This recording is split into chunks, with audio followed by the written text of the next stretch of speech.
It's June Christie, little record, something cool. My mom really liked June Christie. She had that kind of voice. She liked these singers like Helen Morgan and Edie Gourmet, and she had a really nice voice. But the real star of this picture is my CD player. People make fun of it all the time. They say, "You have a CD player, and how old is that?" Like 50 years old. But anyway, I put it in the book twice. So there.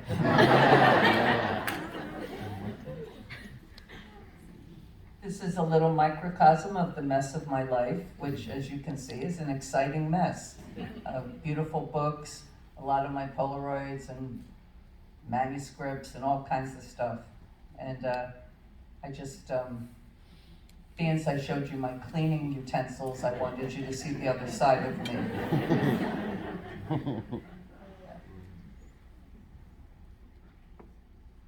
That is Sam Shepard's Stetson hat.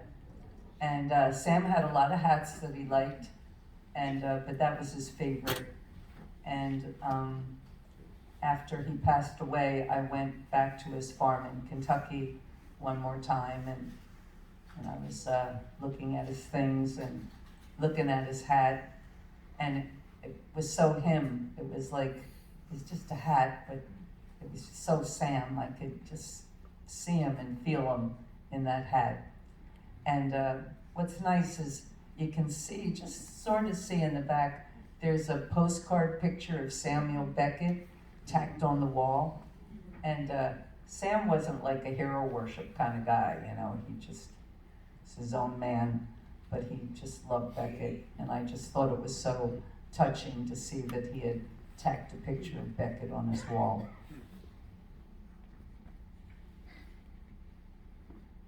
This is from my, I have a little tiny house in Rockaway Beach. It's my little writer house, and it has a little yard, which is quite unkempt, because that's how I like it. I hate I don't like the manicured look, and it has always made neighbors and stuff exasperated with me. In fact, in Michigan, when I lived in Michigan, when I was married, I had my children, our children, and I was so proud because I love morning glories, and it took me so long. I kept planting seeds, and it was so hard to grow them because I'm just not the best gardener. But I finally got beautiful blue morning glories, and they were climbing all over the fence that separated me from the next door neighbor. And I saw them in the morning, and they were so blue and so beautiful. I was so happy. And I was sitting there drinking my coffee, and the knock comes on the door, and it's my sort of meddling next door neighbor. And I said, "Oh, hello, Mrs. Rittenhouse." And she said, "Oh, I did you a big favor." And I said, "What's that?" She said, "I got rid of all those darn morning glories." She said, "They're just weeds. They'll grow over everything. I pulled them out by the roots." Yeah, right. I was horrified. That's been my life. Anyway, my revenge is my little yard, and anything goes in there. I've got all kinds of weeds in my little yard. But also, I swear, I popped out of my yard for no reason an ear of corn. One. And also this beautiful flower. I didn't plant it. It's just, I think it's a sunflower or Mexican sunflower, but whatever. It's just beautiful. And it just was there. It was like, hi.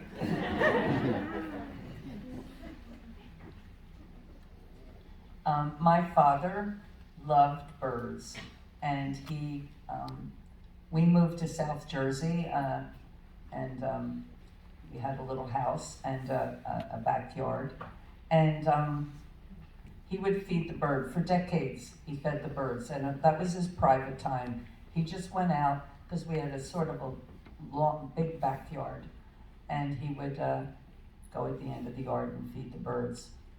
And one day, when I was living in New York, I came home to visit my parents, and I said, "Where's Daddy?" And my mom said, "Oh, he's feeding the birds." So I just wanted to go out and say hello. And I opened up the door, and I saw him all the way at the end of the yard. He had his back turned, back toward me, and he had his arms out like this, and he was covered with birds. Covered. All tiny little birds, all kinds of sparrows, and I don't know, all kinds of birds. And because they just loved him. It was like St. Francis. But in the last couple of years of his life, he joined the Bird of the Month Club, and he would get a porcelain bird every month. And not long after he passed away, the last bird arrived, and it was this one, the Dove of Peace, and my mom gave it to me. And on one of my records, our records, Gung Ho, and my dad is on the cover of it in his army uniform. And there's a song called China Bird on it, and it was for him.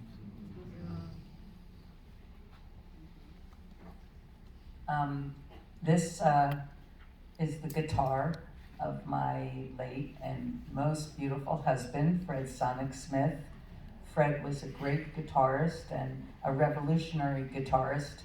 He co-founded the MC5 in Detroit, and this was his guitar in the MC5 and in Sonic's Rendezvous Band.